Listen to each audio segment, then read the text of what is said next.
তোমাদের সাথে কালকে দুপুরে লাঞ্চ মেনুটি শেয়ার করব।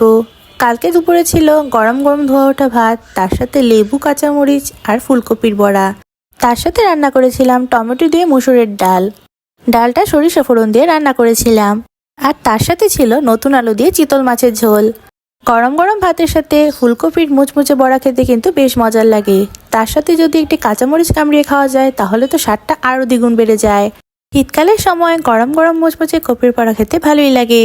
এখন চলো তোমাদের সাথে কালকের সেই মেন মজার আইটেমটা শেয়ার করা যাক। এটা ছিল নতুন আলু দিয়ে চিতল মাছের পাতলা করে ঝোল। চিতল মাছ আমার খেতে ভালোই লাগে। এই চিতল মাছটা আলু দিয়ে রান্না করা হয়েছিল, খেতে কিন্তু বেশ মজার হয়েছিল। একটু ঝালঝাল ছিল, আর নতুন আলু তো শীতের দিনে খেতে অনেক মজার লাগে।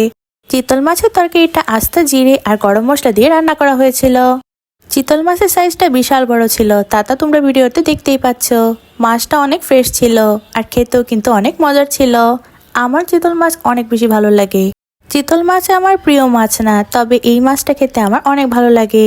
বোয়াল মাছ, কাতল মাছ এগুলোর তুলনায় আমার চিতল মাছের তরকারি খেতে বেশি ভালো লাগে। মাছটাও অনেক বেশি মজা ছিল, আর তরকারিটা ঝাল ঝাল হওয়াতে খেতে আরও বেশি মজা লাগছিল।